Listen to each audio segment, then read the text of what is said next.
Bonjour, bienvenue à Champ Gauche, le balado qui ne s'excusera pas de revenir à la racine des enjeux.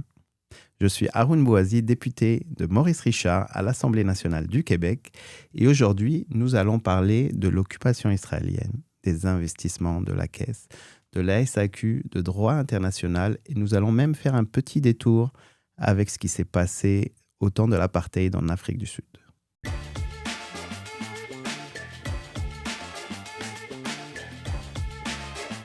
Pour en parler, j'accueille Léa Pelletier-Marcotte, qui est analyste politique chez Oxfam Québec. Elle est titulaire d'un baccalauréat et d'une maîtrise en relations internationales et droit international de l'UQAM, ainsi que d'un double diplôme en droit de l'université McGill.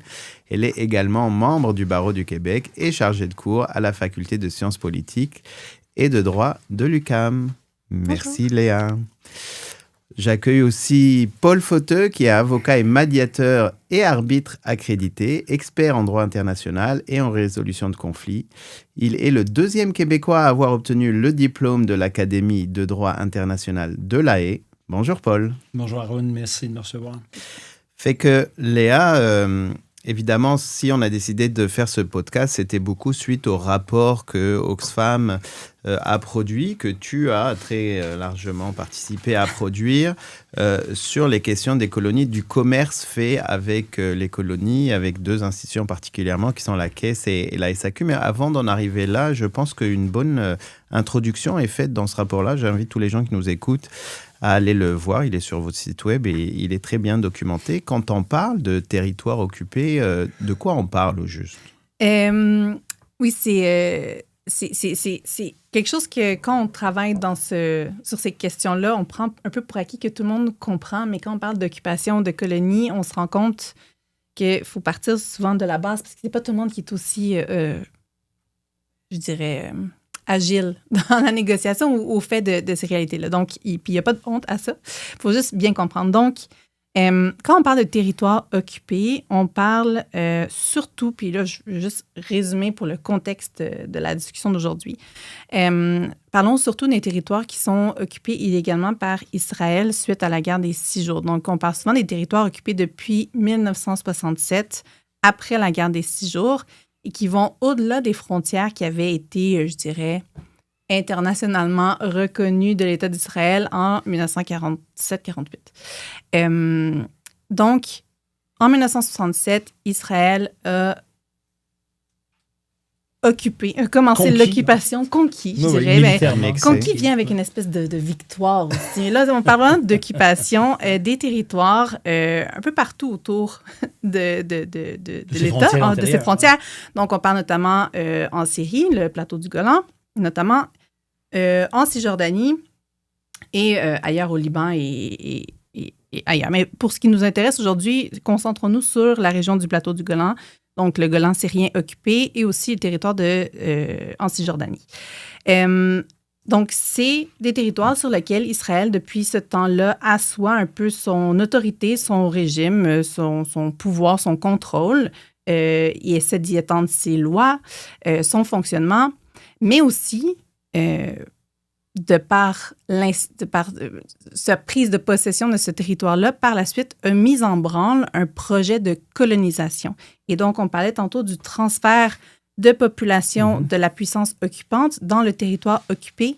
C'est vraiment ce qui s'enclenche à partir de 1967, où Israël non seulement prend possession de ce territoire-là, l'occupe, mais invite et encourage même ses ressortissants à venir peupler les territoires sur lesquels qu'elle occupe. Notamment d'importantes incitations financières. Venez, venez, venez. D'importantes incitations financières. Et c'est notamment le cas dans le plateau du Golan où on a vraiment vu une accélération du développement touristique et agro-touristique, je dirais, de l'industrie avec des incitatifs financiers assez importants qui ont eu pour effet de réduire la population syrienne au Golan au profit de la population de colons israéliens. Mais c'est aussi le cas en Cisjordanie. Et ça n'enlève rien à ce qui se passe à Gaza, c'est juste l'importance, puis je pense que c'est un peu l'objectif qu'on avait avec ce rapport-là, de montrer que c'est pas la situation à Gaza et la situation en Cisjordanie. Tout ça fait partie d'un projet Tout ça fait partie du même projet, en fait. Et on voit vraiment, depuis octobre 2023, une accélération. Et tout ça, alors que le regard du monde, justement, regarde ce qui se passe à Gaza, là, non seulement il y a une accélération, mais il y a même, si on écoute les politiciens israéliens, une volonté d'annexion de la Cisjordanie qui est très claire. Effectivement, fait que dans votre rapport, vous donnez vraiment beaucoup de chiffres vraiment intéressants. Vous rappelez que quand le Golan syrien a été occupé, il y avait 130 000 Syriens qui y étaient. Aujourd'hui, il n'en reste plus que 6 000. Évidemment, il y a énormément de colons. D'ailleurs, la plupart du vin fait dans les territoires occupés vient du Golan, même si on a de Cisjordanie. Ouais. Il y a aussi l'évolution absolument terrifiante du nombre de colons qui sont installés en Cisjordanie. Là, au début des années 2000, on est largement en dessous du 200 000. Donc, de 67 à 2000, il y a quand même du temps qui est passé. Puis là, on est en train de dépasser le 600 000. Enfin, on est autour de 700 000. Parce que ça, le graphique dans le rapport qui est inclus, c'est en excluant Jérusalem-Est. Okay. Il y a aussi une expansion de l'occupation à Jérusalem-Est. Et si tu permets, et merci de mentionner Jérusalem-Est, parce que, comme la Cour internationale de justice nous l'a récemment rappelé dans son avis consultatif de l'été dernier, la Cisjordanie comprend Jérusalem-Est. Et Israël a illégalement annexé Jérusalem-Est, tout comme elle a illégalement annexé le Golan. Effectivement, et donc, je vais tenter de résumer, parce que souvent on nous dit c'est compliqué. C'est pas si compliqué que ça. Bon. Et tu as bien raison de faire le podcast pour le démystifier. Bon. Donc, en 47-48, l'ONU reconnaît Israël. Il y a des frontières. Non, c'est plus compliqué que ça. Si tu permets. Vas-y. On vient de dire que c'est moins compliqué. Oui, mais quand même. Non, 47-48, c'est pas comme ça que ça s'est passé. Alors, il faut rappeler que... Je peux prendre 2 minutes? Vas-y. OK. Ça commence en 1898. Ah oui. Ensuite, 1917. Alors, premier congrès sioniste mondial à Bâle, en Suisse, 1898. On forme le projet de créer un foyer national juif en Palestine. 1917, vers la fin de la Première Guerre mondiale, le gouvernement britannique, qui est en perte de vitesse économique et militaire, accepte d'appuyer le projet. 1947, l'ONU est créé depuis 2 ans.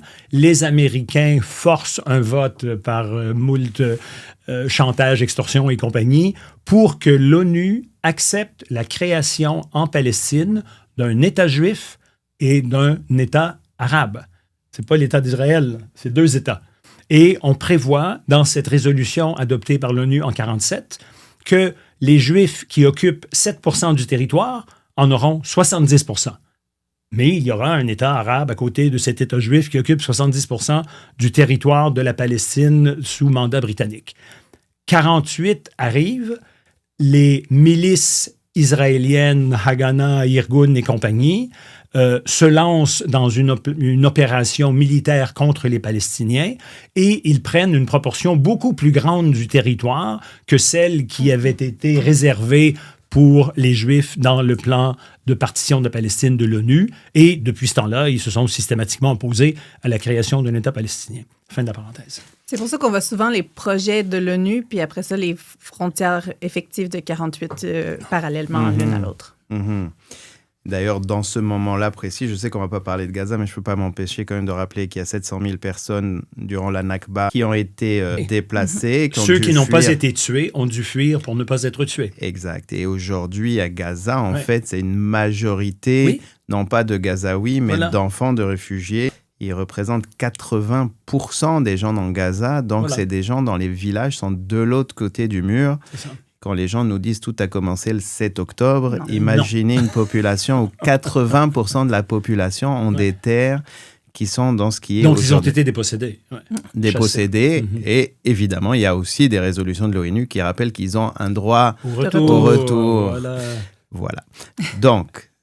Après cette parenthèse, il y a, ceci étant dit, des frontières. Oui, des frontières. Et en 67, Israël déborde très largement les frontières. Alors, on ne va pas rentrer dans... Ils sont allés plus loin, ils ont reculé les accords avec l'Égypte, etc. Reste que c'est quand même assez simple. Il y a des territoires aujourd'hui qui sont occupés. J'en profite pour dire que quand vous parlez dans votre rapport des territoires occupés, vous parlez du Golan plus la question palestinienne. Mais quand vous parlez des territoires palestiniens, il n'y en a qu'un seul. Il n'y en a qu'un seul, c'est le territoire palestinien occupé qui comporte trois parties, Jérusalem-Est, Gaza et la Cisjordanie. Oui, ou en fait 2 parties. Gaza et la Cisjordanie, dont fait partie Jérusalem-Est. Exact, qui ont 3 statuts différents et où le régime d'apartheid s'applique de 3 manières différentes d'après à peu près tous les rapports des droits de la personne. Sans compter qu'il s'applique également à l'intérieur des frontières d'Israël à l'encontre de ces citoyens arabes israéliens qui sont les Palestiniens qui n'ont pas été tués et chassés, qui sont devenus, bien malgré eux, citoyens de seconde zone dans cet État juif auxquels ils n'ont pas droit aux privilèges. Et ils représentent quand même 20% de la population israélienne, donc les Arabes palestiniens. Donc, quand même, c'est pas si compliqué. Il y a un occupant qui a des obligations. Et là, il y a des décisions de toutes sortes. Et puis peut-être, Paul, tu voudras rentrer dans les détails qui expliquent ce que tu disais juste avant, c'est-à-dire qu'à partir du moment où on déplace des populations au-delà de l'occupation, on rentre dans le crime de guerre. C'est-à-dire quand on déplace la population de la puissance occupante. Donc, quand on prend des Israéliens et qu'on les installe sur les terres occupées, à savoir le territoire palestinien, c'est en soi un crime de guerre. Parce qu'il y a 2 types de déplacement de population. En fait, il y a le déplacement forcé des populations du territoire occupé. Oui. Voilà, donc c'est ce qu'on a vu tout à fait récemment, en fait, ou la semaine dernière, il y a 2 semaines, je crois, où Israël a forcé l'évacuation de camps de réfugiés en Cisjordanie. Et donc, a demandé à des populations en territoire occupé de se déplacer. Donc, on parle ici d'un transfert forcé de population qui, en soi aussi, est une violation du droit international humanitaire, mais on parle aussi de déplacement de population, justement, en contravention de la 4e Convention de Genève, où on déplace une partie de la population de la puissance occupante dans le territoire qu'elle occupe. Ça aussi, c'est une violation. Donc, on comprend bien. Et puis, aujourd'hui, ce n'est pas l'objectif de revenir sur toutes les obligations d'Israël, mais on va s'attarder sur les obligations du Canada et du Québec. Donc, quels sont-ils? Je commencerai par toi, Léa. Je pense qu'il est important de partir, puis c'est un peu ce qu'on fait dans le rapport aussi, de vraiment s'ancrer dans l'avis consultatif de la Cour internationale de justice de juillet 2024 qui, en reconnaissant l'illégalité de l'occupation prolongée par Israël du territoire palestinien, émet clairement et je dirais, résume très clairement les obligations des États tiers par rapport à cette situation illégale-là. Donc, partons de cette décision-là et ce que la Cour internationale dit, en fait, aux États tiers, c'est que ceux-ci ne doivent pas entretenir, en ce qui a trait au territoire palestinien occupé, des relations économiques, commerciales ou d'investissement qui seraient de nature à renforcer l'occupation illégale par Israël de ce territoire-là ou et de prendre des mesures pour empêcher justement qu'il y ait des relations commerciales ou d'investissement qui alimentent ou qui contribuent au maintien de cette illégalité-là. Donc, clairement, la Cour émet des obligations pour l'ONU, des obligations pour Israël, mais aussi des obligations pour les États tiers. En gros, ne pas encourager, notamment par voie économique ou commerciale, ces colonies-là, ce régime d'occupation illégale. C'est assez succinct, c'est assez clair.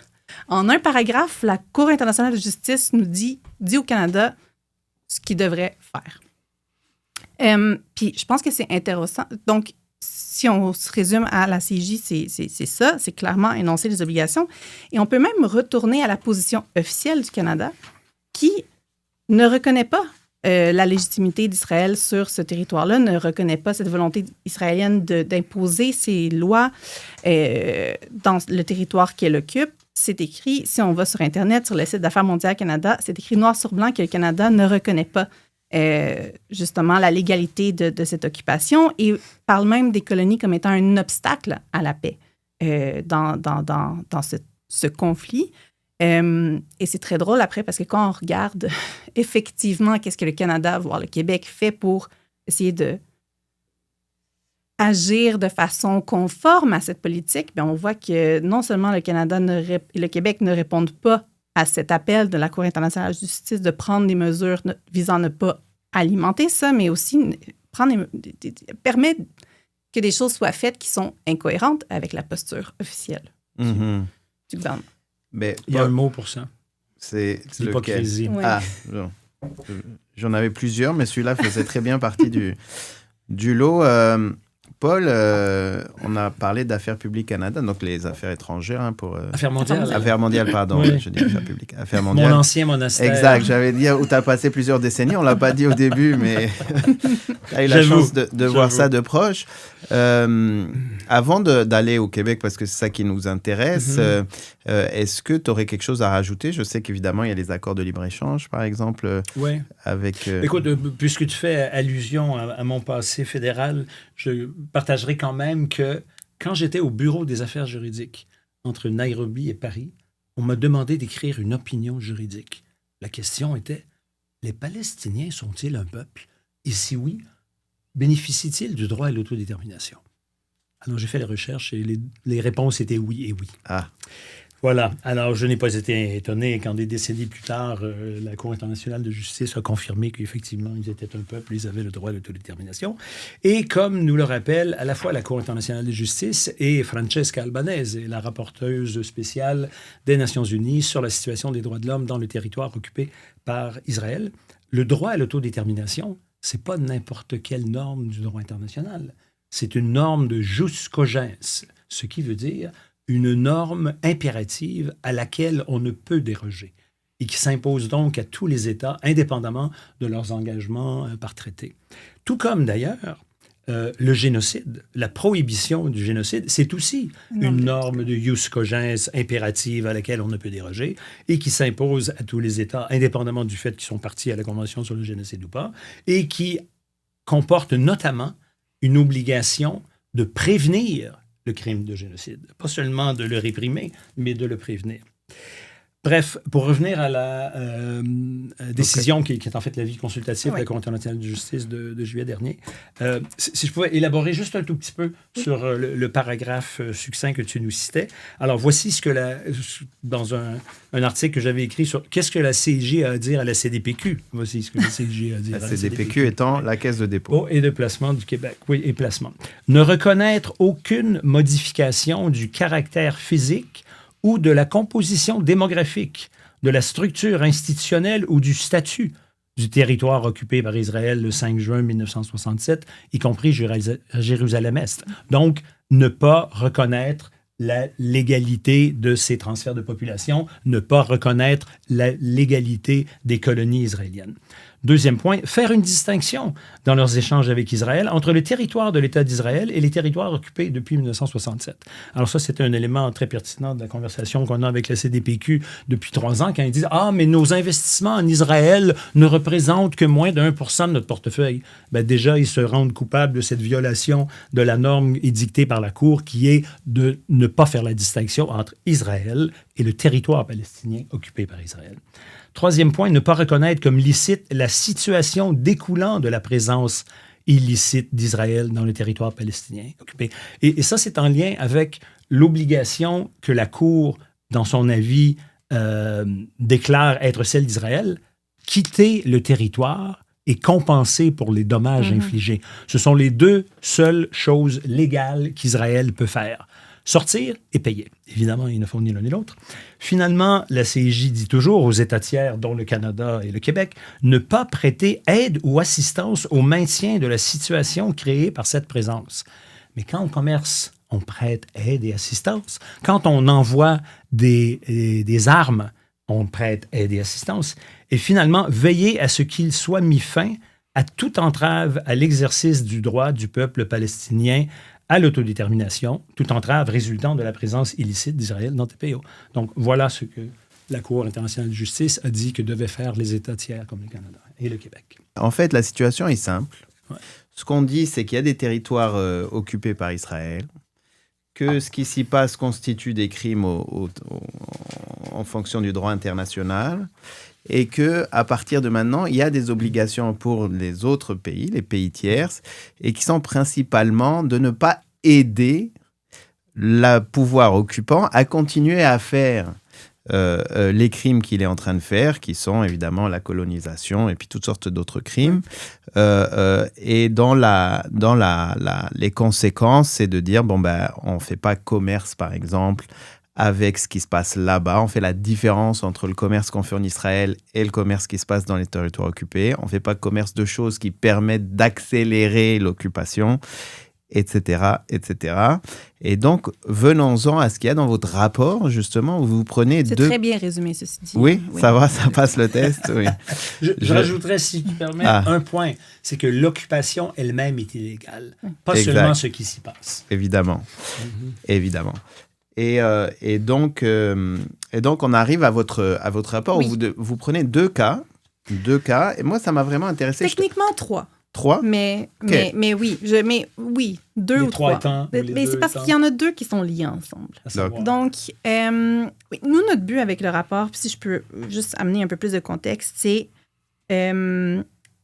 il y a 80 organisations qui ont co-signé un rapport sorti en septembre 2025 qui ciblait un peu comme on le fait, les obligations de l'Union européenne, toujours par rapport à l'avis consultatif de la Cour internationale de justice de 2024, en utilisant des exemples d'entreprises, d'institutions financières, mais basées en Europe.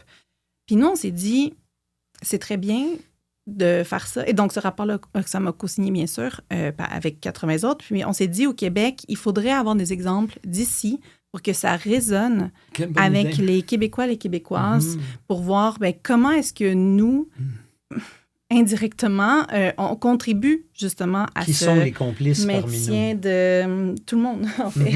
On travaille et pour que ça résonne un peu plus au niveau local. Donc, on s'est dit, OK, Oxfam Québec, on va prendre ce rapport-là puis on va le localiser en utilisant des études de cas. Puis, je veux juste rappeler que les entités qu'on cible, ce sont des études de cas.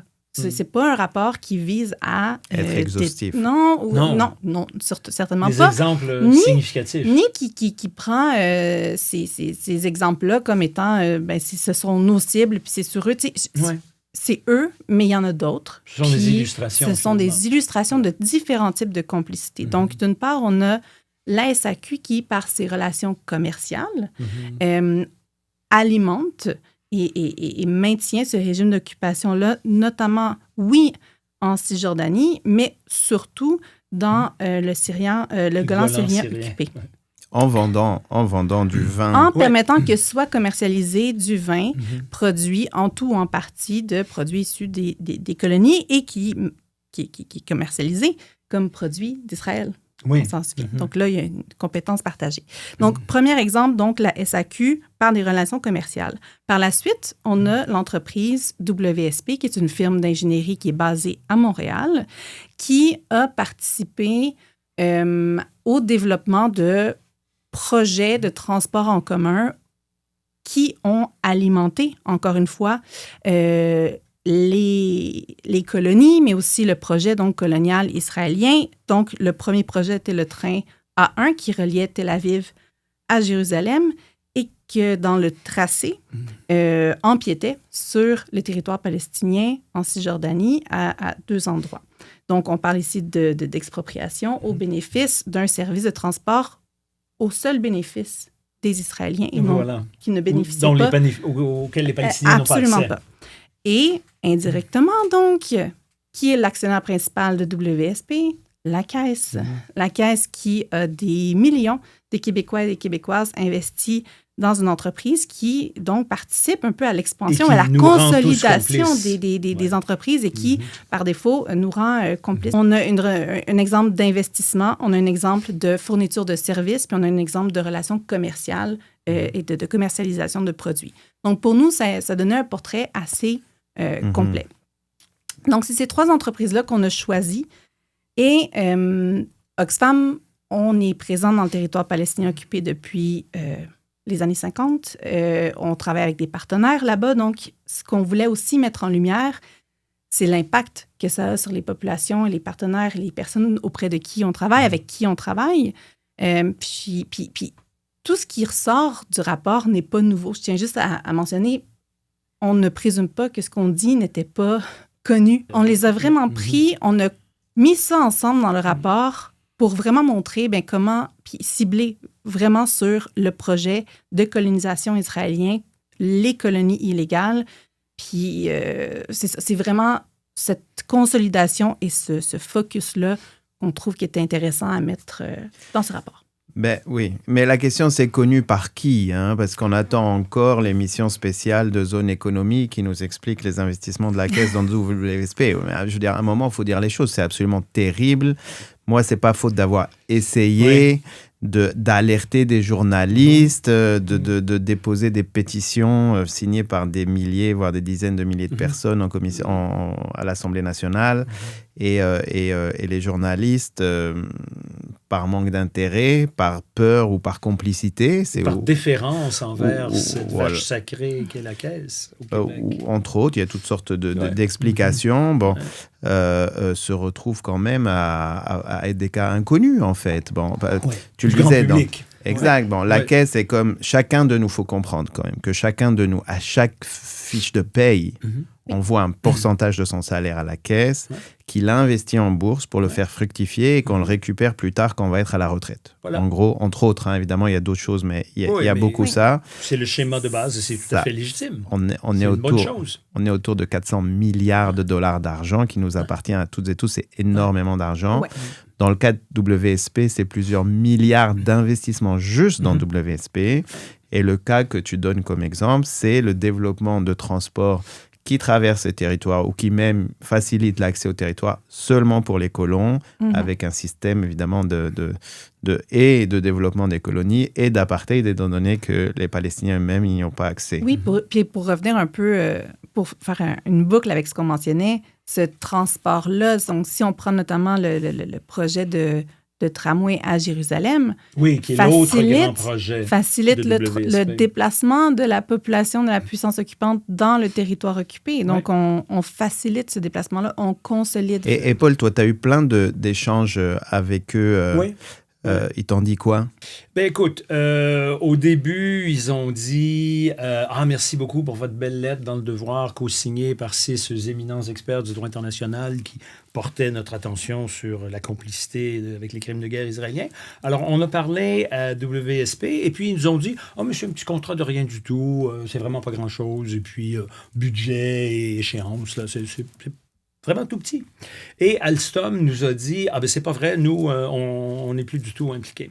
Alors, j'ai poursuivi, j'ai creusé, et puis finalement, la Caisse a menti et hontément, puisque WSP, c'était pas un petit contrat de rien du tout, ils avaient la maîtrise d'œuvre.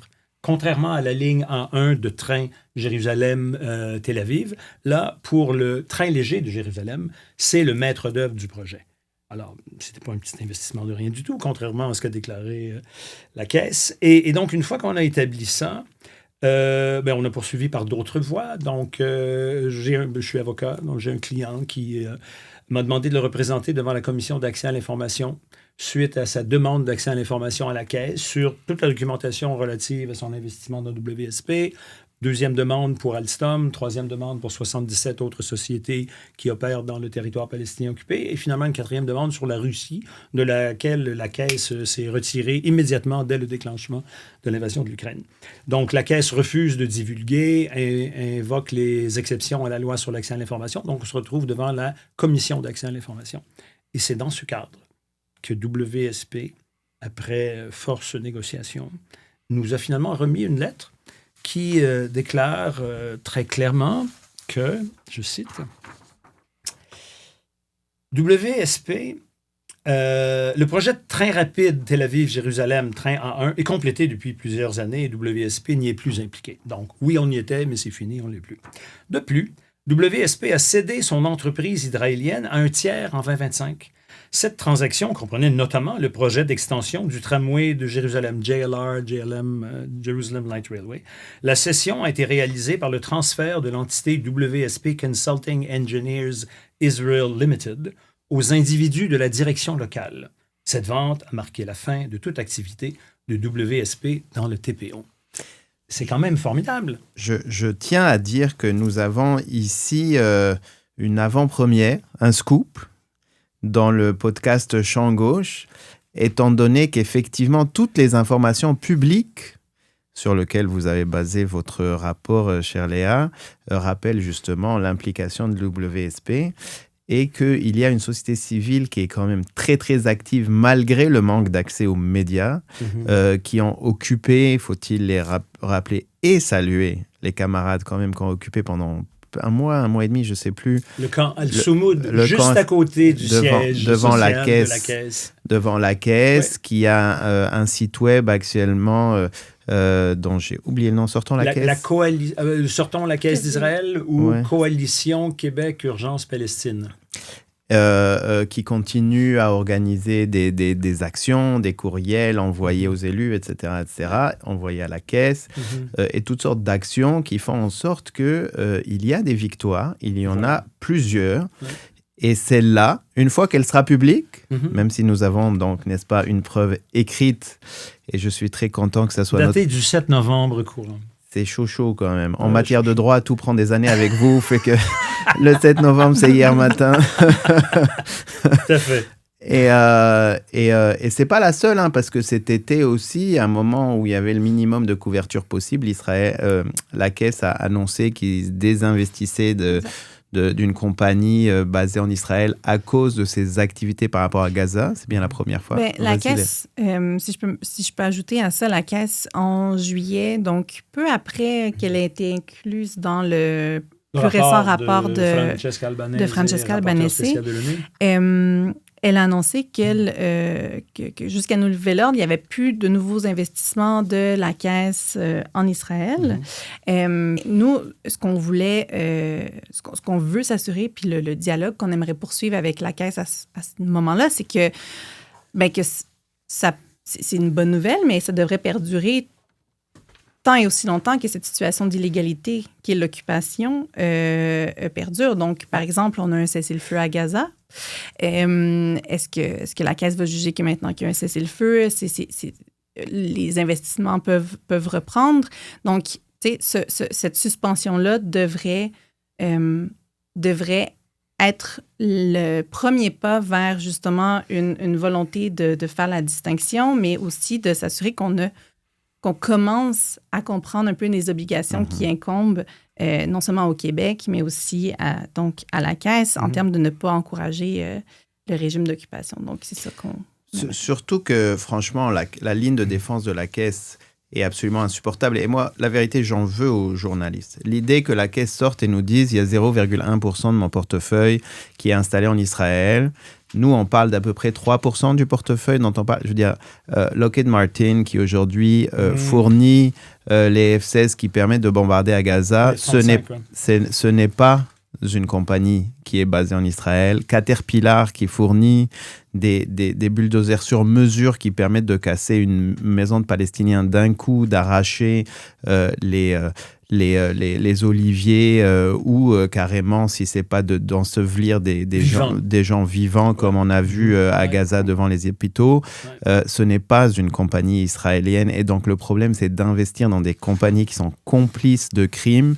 Et franchement, la Caisse devrait arrêter de nous prendre pour des crétins, à nous dire il y a des investissements en Israël qui sont très, très peu par rapport à ce dont on parle. On ne parle pas de ça, mis à part évidemment ce que tu disais, Paul, qui est la différence entre une compagnie israélienne qui en fait opère elle-même ou est carrément basée dans le territoire occupé ou une compagnie en Israël tout court. Là. Je veux dire, même les résolutions de l'ONU, etc., font la différence entre, je veux dire, si la Caisse veut investir demain dans une compagnie qui se trouve à Tel Aviv et qui fait, je vois quelle affaire, quelle industrie qui n'est pas de bombarder des Palestiniens, ben, elle est tout à fait capable de le faire sans problème. Là, c'est pas ça la question dont on parle.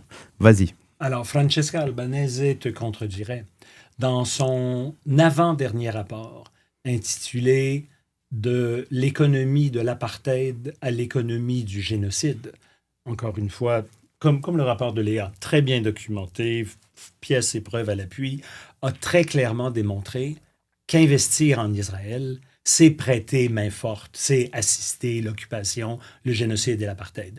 L'économie israélienne concourt à ce projet, toutes les compagnies en Israël, toutes les universités en Israël concourent à ce projet. Il y a bien sûr des organisations non gouvernementales remarquables comme B'Tselem, Hamoked, Breaking the Silence. Il y a un camp de la paix en Israël, mais ce camp de la paix n'est pas aux commandes de l'économie.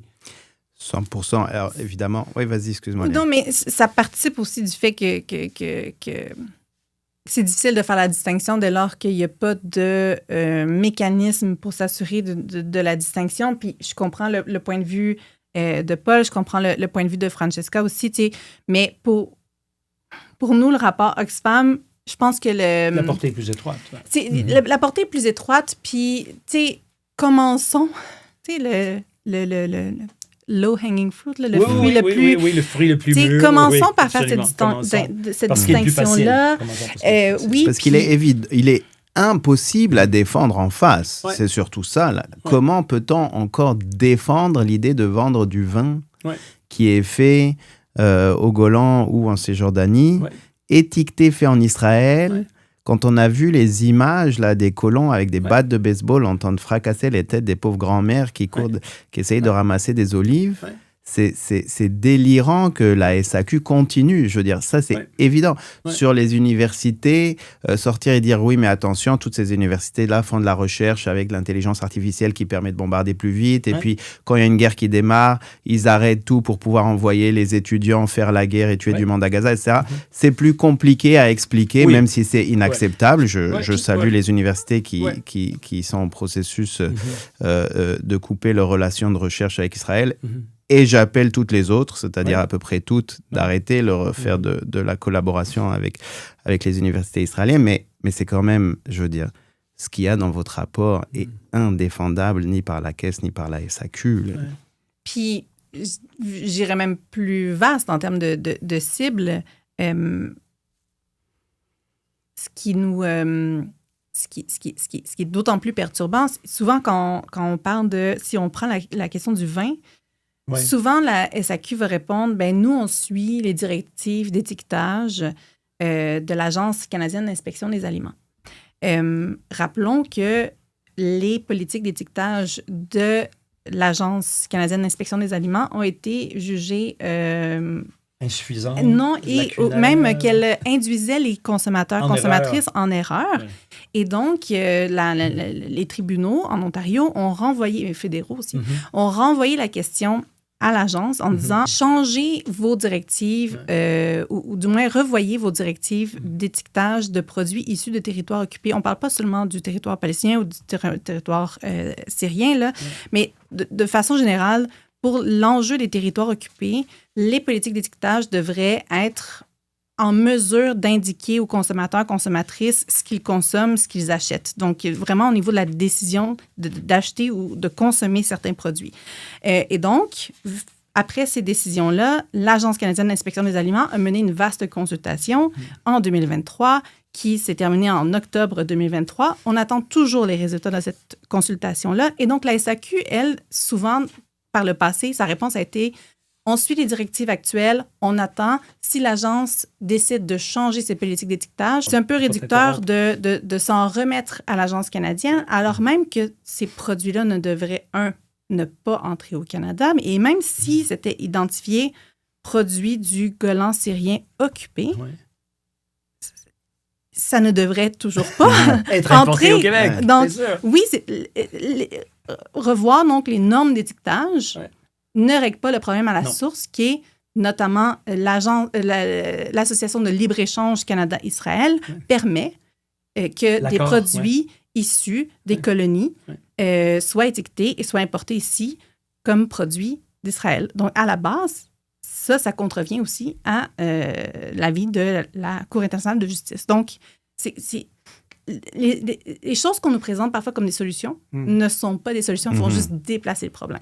Toi, ce que tu dis, c'est que, l'étiquetage n'est pas bon parce qu'évidemment, ce n'est pas fait en Israël, mais si demain on dit attention, ça vient des territoires occupés tachés du sang des Palestiniens, ça ne suffirait pas même si l'étiquetage était bon. Il ne devrait pas venir. Il devrait pas venir du tout. Puisque c'est prêter assistance à l'occupation illégale, à l'apartheid et au génocide. Puis en Europe, ils ont inclus dans l'accord de libre-échange Israël-Union européenne des articles, des notions, et il y a même une politique d'étiquetage qui demande à ce que les produits qui proviennent des territoires occupés soient étiquetés tels quels.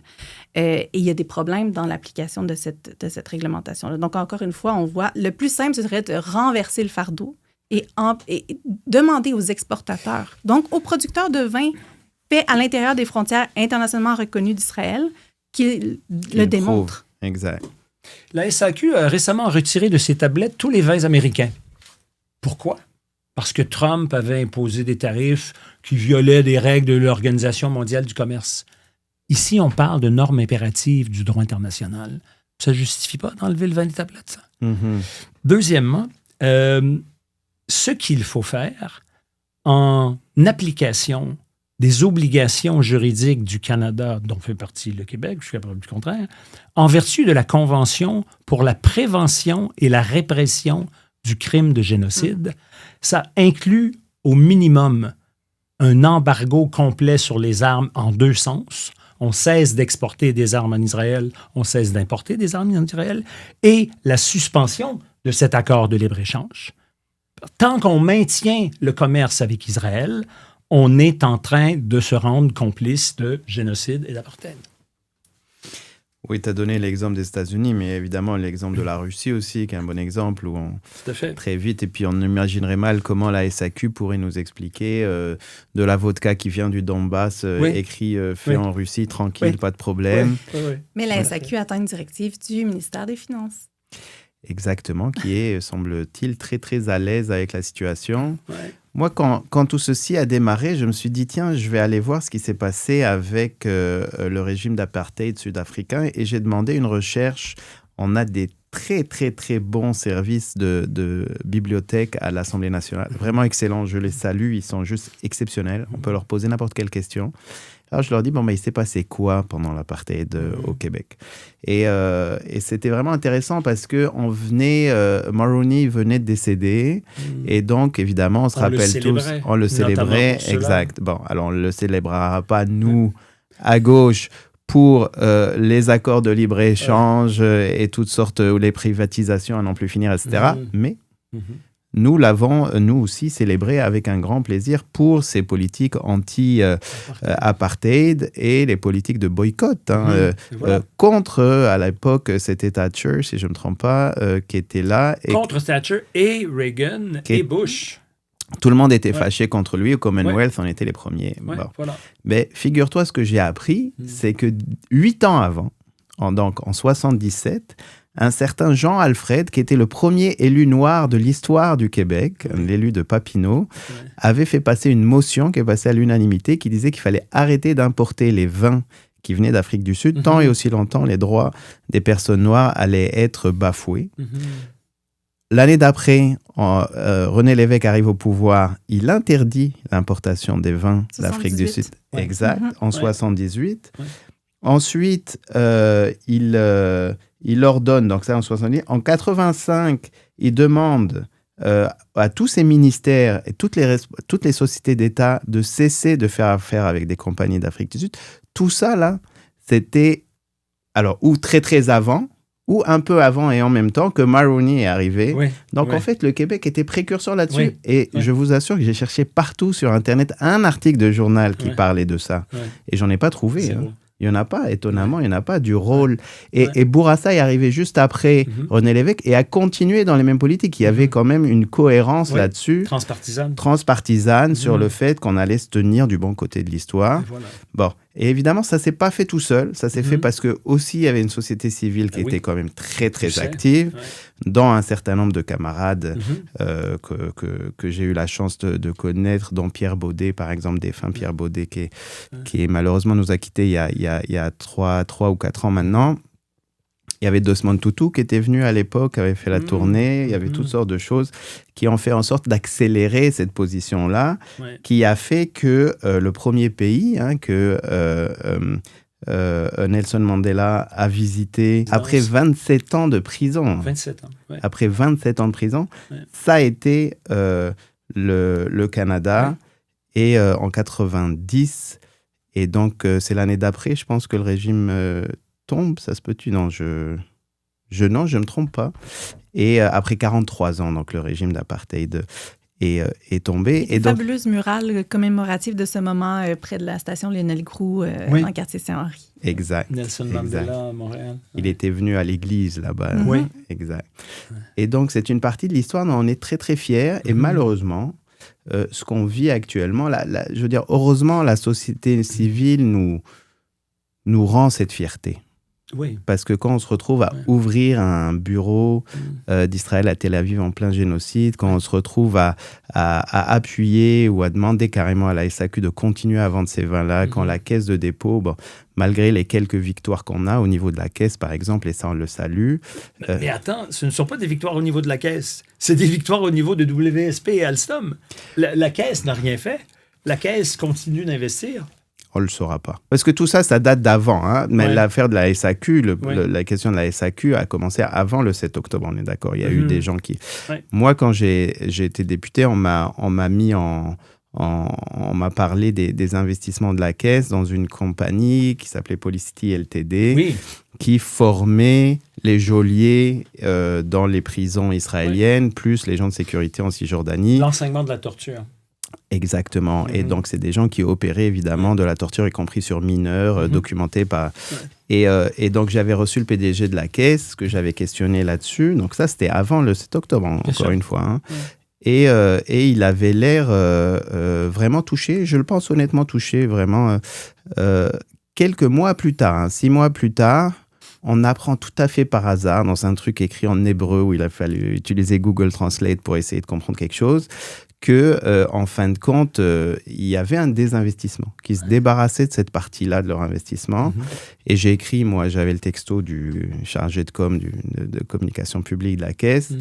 Il m'a dit, ah bah oui, donc je te confirme que c'est à vendre. Alors, comme c'est un truc de sécurité, ça prend du temps. Et puis, il faut que le ministère de la Sécurité publique en Israël approuve la transaction, etc. Mais attention, hein, c'est pas parce que tu nous as questionné là-dessus, là, tu comprends? On n'a rien à voir avec cette décision-là. Bon. Absolument. Donc ils vont jamais le dire non plus. Mais je veux dire, concrètement, les pressions qui existent font en sorte qu'il y a des reculs, sans compter tout l'investissement qui ne se fait pas. Il ne faut pas sous-estimer. Là.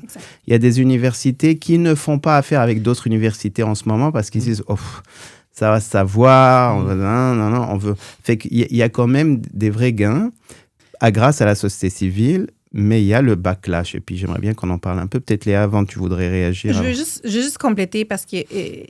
effectivement, c'est compliqué. Puis, on parle beaucoup de la Caisse. Il y a énormément de travail à faire. Mais je voulais juste quand même, dans tout ça, je vais quand même lancer quelques fleurs à la Caisse puis être un petit peu ouverte parce que c'est vrai. Bon, est-ce que c'est vrai ou c'est pas vrai? Je pense qu'ils sont dans une situation compliquée de façon générale. Je pense qu'il y a beaucoup d'investissements dans des grandes entreprises qui font partie d'enveloppes, des bundles. Puis je suis vraiment pas une personne qui est dans les investissements dans l'économie. Fait que je veux pas me pencher là-dedans. Mais je crois que quand on compare aussi la Caisse, les efforts de la Caisse, les engagements de la Caisse, puis c'est moins pire que ce que ça pourrait être. Et il y a, sincèrement, je crois, une volonté de bien faire et d'écouter, du moins, c'est pas parfait, mais je pense qu'il y a quand même une volonté d'avoir un dialogue de la part de la Caisse. Veut pas. Je pense qu'il y a la manière, il y a toujours des façons d'améliorer, mais du moins, du côté d'Oxfam, je pense que dans le cadre de ce processus-là, on a quand même apprécié les discussions qu'on a eues avec la Caisse, puis on va bien sûr s'assurer et vérifier et les tenir, je veux dire... Imputables. Imputables, c'est le mot que je cherchais de leur volonté, mais je voulais juste nuancer de oui, ça pourrait être mieux, oui, il y a des problèmes, oui, ils sont mentionnés, mais quand on se compare, on peut se consoler. Je pense que la Caisse pourrait être un pire interlocuteur que ce qu'elle est en ce moment. Absolument, et puis ça avance. Ouais.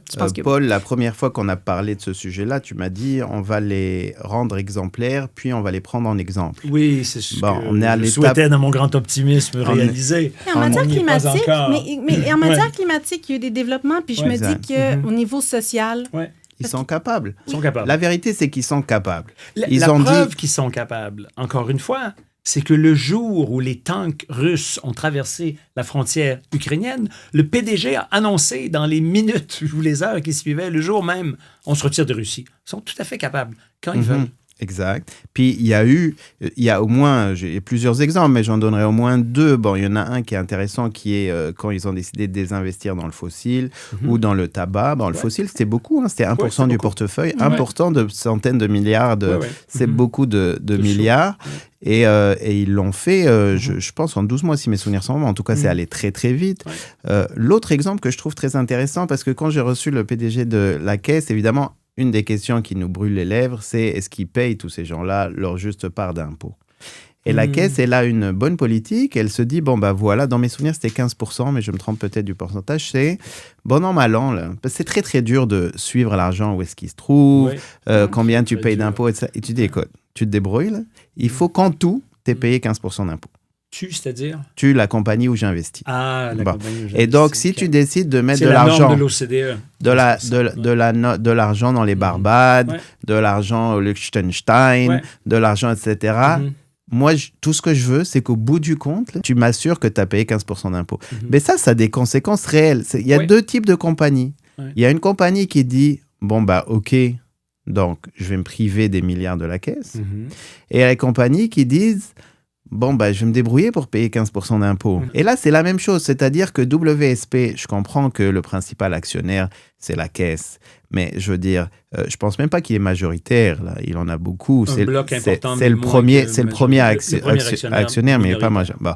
Mais ça veut dire que tous les autres qui ont de l'argent dans WSP, si ce qu'ils t'ont envoyé par écrit s'avère vrai, il y a des chances, voient leur partie du portefeuille tout d'un coup participer au BDS d'une manière ou d'une autre et être cleané.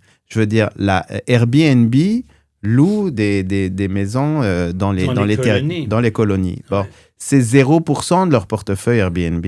Airbnb a 2 options si la Caisse s'assoit avec eux pour dire je retire mes centaines de millions ou tu arrêtes de vendre là-bas. Ben, à l'instant où Airbnb se dit, bon, ben, je vais arrêter de louer les quelques centaines d'appart ou milliers d'appartements dans les territoires occupés, ben, tous les investisseurs du monde qui ont de l'argent dans Airbnb voient d'un coup leur argent être propre par rapport aux crimes qu'Israël fait qu'ils ont une influence énorme. Bien sûr. L'idée, c'est pas juste de se dire je retire mes billes.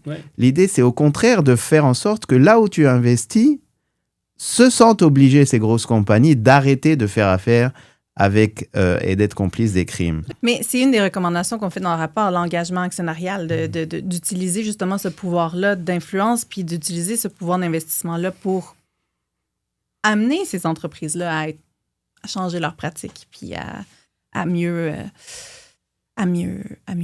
agir. Alors, avant de conclure, je voudrais justement rendre hommage à la société civile et puis aussi aux résistances qui l'entourent, parce qu'il y a des victoires, mais elles coûtent cher aux personnes qui tiennent tête. Bon.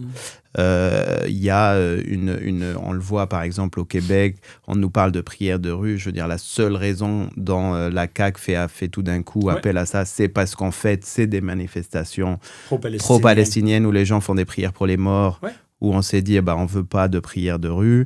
Y a l'ancienne ministre de l'Éducation supérieure qui a fait des enquêtes dans les cégeps en violation de la liberté académique parce qu'il y avait des enseignants qui enseignaient la culture palestinienne. Il y a toutes sortes de choses. D'ailleurs, je donnerai un scoop, moi aussi, sans la nommer. Il y a une institution financière très connue au Québec qui a demandé à une association que je ne sois pas présent à un événement en tant que député. Sinon, il couperait le financement qui donnerait à cette association sur les questions des positions palestiniennes. C'est qu'il y a des conséquences sur des enseignants, il y a des conséquences... Et puis, dernièrement, tu me parlais, Paul, juste avant, d'un événement, par exemple, qui a eu lieu à Ottawa. C'était-tu à Ottawa sur le... Oui, c'est ça, le tribunal palestinien sur la responsabilité canadienne. Donc, qui est un tribunal organisé par la société civile, par des gens très sérieux qui invitent des gens très sérieux. En effet, qui s'est déroulé sur 2 jours à Ottawa, les 14 et 15 novembre dernier.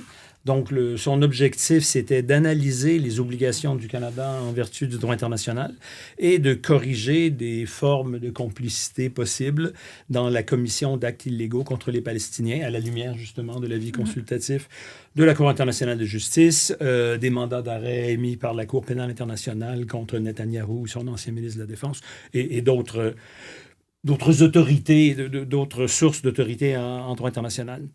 Et à cette occasion, il s'est passé 3 choses vraiment choquantes qui illustrent justement, comme tu dis, qu'il y en a qui payent et qui payent cher. Alors, parmi les conférenciers invités, il y avait Dick Falk. Dick Falk est un juif américain qui vient d'avoir 95 ans, qui a été lui aussi un des prédécesseurs de Francesca Albanese comme rapporteur spécial des Nations Unies sur la situation des droits de l'homme dans le territoire palestinien occupé, et qui a consacré, pas toute sa carrière, mais une grande partie de sa carrière à se battre pour la justice et la paix pour les Palestiniens. Alors, il est invité avec sa femme, Hilal Elver, une Turque, qui elle aussi a été rapporteure spéciale des Nations Unies, elle, sur le droit à la nourriture. Ils sont arrêtés à Toronto. À l'aéroport. À l'aéroport de Toronto, ils arrivent de quelque part aux États-Unis, ils se dirigent vers Ottawa. Ils sont arrêtés, ils sont détenus, ils sont interrogés pendant 4 heures de temps. Le jour des 95 ans de l'illustre et éminent professeur de droit international. Et on l'accuse d'être un fameux antisémite. Il est juif, il se fait dire par des inspecteurs canadiens des frontières, c'est un fameux antisémite et qu'il constitue une menace à la sécurité nationale du Canada. Et on espère que toutes nos menaces en 95 ans, on se sentirait bien en sécurité. Oui, on le détient pendant 4 heures avec son épouse et on l'interroge comme ça. Qu'est-ce que vous pensez d'Israël? Qu'est-ce que vous pensez du Hamas? Qu'est-ce que vous allez dire à ce tribunal si on vous laisse entrer? Et c'est tout à fait choquant et tout à fait inacceptable. Premier acte de répression. Deuxième acte de répression, parmi les illustres conférenciers, il y avait un avocat d'Al-Haq, Organisation palestinienne de défense des droits de l'homme, basé aux Pays-Bas, détenteur d'un passeport des Pays-Bas et donc de l'Union européenne, qui arrive à l'aéroport pour Ottawa et se fait nier l'accès à bord de l'avion parce que le gouvernement du Canada, qui lui avait émis une autorisation électronique de voyage, l'avait retiré. Troisième acte de répression. Ce tribunal palestinien sur la responsabilité canadienne devait avoir lieu à l'Université d'Ottawa. La veille, l'Université d'Ottawa l'annule. Et il n'a pu se tenir à la dernière minute que dans les locaux du Sénat du Canada, grâce à l'intervention du sénateur Paul Wu, grand allié de la cause palestinienne.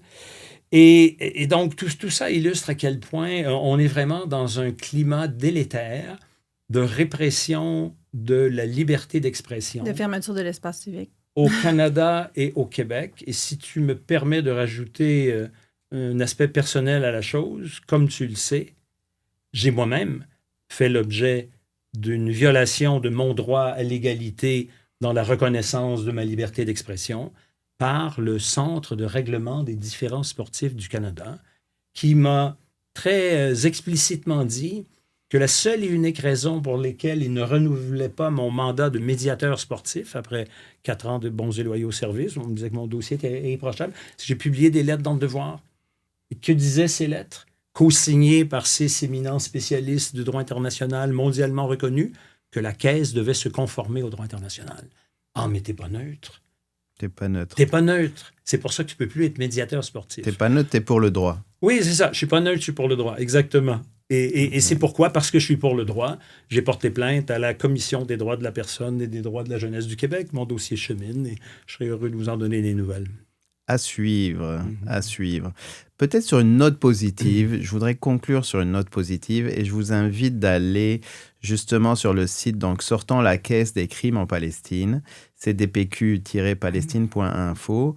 Juste sur les 3 derniers mois, là, je vois le SFPQ, donc la section 207 du SFPQ adopte une position en faveur de désinvestissement qui reprend exactement ce dont on parle. Donc, il demande à la Caisse de désinvestir dans toutes les compagnies qui sont complices de crimes de l'État d'Israël. Résolution de la section 7-15 du SPGQ demande la même chose.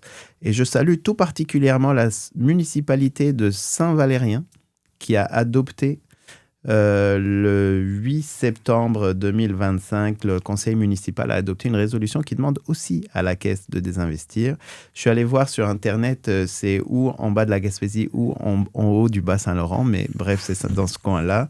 Bravo, Saint-Valérien. Oui. Vraiment. Et là, je pense que dans notre combat, on doit s'inspirer des Palestiniens.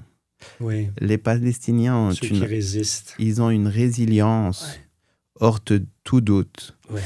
Et je pense que la seule chose qui dépassera toute la violence et les crimes que ces personnes-là vivent, c'est la longueur de notre souffle.